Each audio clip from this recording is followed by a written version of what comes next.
CAPF AC के जो भी एस्पिरेंट्स हैं 2023 या फिर आप 2024 का प्रिपरेशन कर रहे हो, तो आप लोग का ये डिमांड था कि पीडीएफ प्रोवाइड किया जाए। तो इसमें मैं दो सैंपल पीडीएफ आपको प्रोवाइड कराऊंगा। इसमें से जो लिंक आपको मिल जाएगा, जब वीडियो के डिस्क्रिप्शन बॉक्स में देखोगे तो उनका आपको लिंक मिलेगा, आप उसको देख सकते हो उन दोनों पीडीएफ को। हमेशा ध्यान रखो कि जो भी आपके टॉपर्स होते हैं, वो आज जिस कंडीशन ऑब्वियसली वो क्वालिफाई किए हैं, तो उन्होंने काफी प्रैक्टिस की, काफी मेहनत की। आप हमेशा ध्यान रखो कि आप इनके कॉपी को देखो, नो डाउट आपको देखना चाहिए कि उन्होंने किस ढंग से लिखा है, लेकिन आप प्रैक्टिस करो। जब तक प्रैक्टिस नहीं करोगे तब तक आप को प्रॉपर आइडिया नहीं मिल पाएगा कि हम कहाँ मिस कर रहे हैं।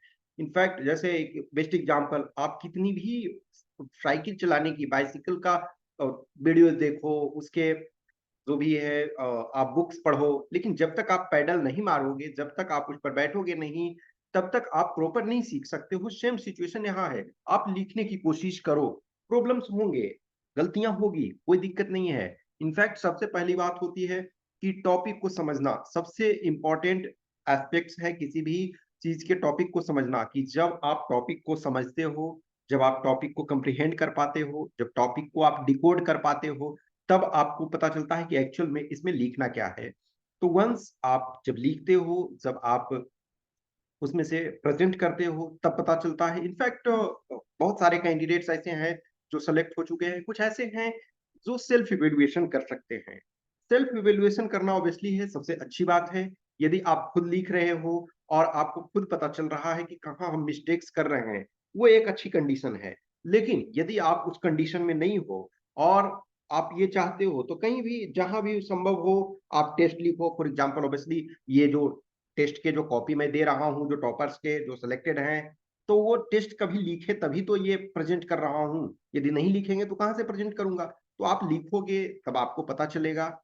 हाँ, अब हमेशा ध्यान रखो कि जिससे भी, या तो आप खुद से इवेल्युएट कर सकते हो, उससे करो, या कोई आपके सीनियर हैं, फ्रेंड हैं, फैमिली मेंबर्स हैं, जो सिलेक्टेड कैंडिडेट्स हैं, वो आपको इवेल्युएट करते हैं तो कराओ। और या तो फिर आप पेड आपको करना चाहिए। आप चाहो तो टेस्ट लिख सकते हो हमारे पास। तो इसका जो दो कॉपी है, जो ये नहीं, मतलब ये तो मैं अलग सैंपल ये दिया हूँ, दो अलग कैंडिडेट्स हैं जो सिलेक्टेड हैं, जो ट्रेनिंग कर रहे हैं, तो उनके कॉपी आपने मे बी कॉपी उसका ऑलरेडी उन लोग का देखा हुआ है, लेकिन पीडीएफ का डिमांड था, तो ये पीडीएफ जो है इसके डिस्क्रिप्शन बॉक्स में मिल जाएगा। अब जैसे फॉर एग्जांपल एक सैंपल के तौर पे मैं दिखा रहा हूँ कि role of India in promoting regional cooperation. अभी फॉर एग्जांपल देखा जाए तो ये 2023 में इंडिया जो है वो एससीओ का भी चेयरपर्सन ये चेयर कर रहा है, और जो G20 है उसका भी चेयरमैनशिप इंडिया के पास है। तो इंडिया ये, लेकिन ये संबंधित क्या है? रीजनल कोऑपरेशन से। Regional cooperation in the sense की जो हमारे आसपास के कंट्री हैं। इनफैक्ट हमारे आसपास में देखें तो बहुत सारे कंट्रीज हैं, लेकिन दो के साथ हमारा जो है वो स्थिति अच्छी नहीं है, बाकी के साथ हमारी स्थिति ठीक है। तो अब ये एक सैंपल यदि देखो कि India's foreign policy has always recognized the potential of building partnership in the region for overall prosperity. India reached out to its neighbor to promote mutual growth and progress. अब ये एक्चुअल में क्या है ना, कि एक तरह से लाइक कंक्लूडिंग रिमार्क टाइप का टॉपिक को, जब भी इंट्रो और कंक्लूजन में अंतर ये होता है कि इंट्रो में टॉपिक को ओपन करना होता है, कि you have to open the topic, कि what is the requirement of the topic. अब जैसे इसको ये कर सकते थे कि India for example is having, India is bordered by many countries, and majority of countries are small, and that country requires support from India, and India is taking a lead role in that regard. अब ये lead role किस ढंग से लेते हैं, तो उसको आप ये करना है कि as a democracy with a population of 1.3 billion, naturally India takes a center stage in South Asia. India with its huge market offers great trade potential in the region due to cultural affinity with countries in the region. India is also increasing people-to-people contact and cultural exchanges, which leads to further regional integration. Okay. Next, India is key developmental partner of many countries in the region, from building hydropower project in Bhutan and Nepal to developing the Sittwe port in Myanmar. तो आप जो भी कुछ countries हैं आपने उसका name भी दिया और किस ढंग से उनको सपोर्ट कर रहे हो ये भी दिया। नेक्स्ट है आपका रीजनल कनेक्टिविटी। तो through India also has potential to boost regional cooperation. India is working to develop Bhutan Bangladesh India Nepal BBIN project जो है roadway network and Kaladan multi modal project in Myanmar, ये अभी न्यूज में भी है। India is a key member in both SAARC and BIMSTEC. BIMSTEC has been gaining prominence in the recent years. India is also furthering engagement with ASEAN countries through the Act East policy. पहले ये look east policy था, इसके बाद ये act east policy हो गया। Next अब ये देखो, all things are not going in good way, obviously है कुछ ना कुछ जो है इसमें से अभी प्रॉब्लम्स हैं। तो कह रहा है despite India's key role in promoting regional cooperation, India's role especially in the neighbourhood is seen at times with little suspicion.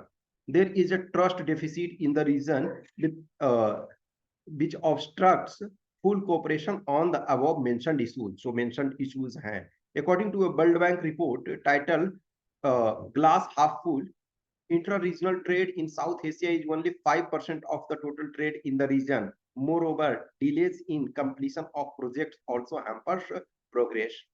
What India needs is to do set up engagement with countries, focus on timely cooperation of project and not impinge on the domestic issues of the countries by handling them diplomatically. India should use multilateral grouping to sell out its goal, which are agreeable to all।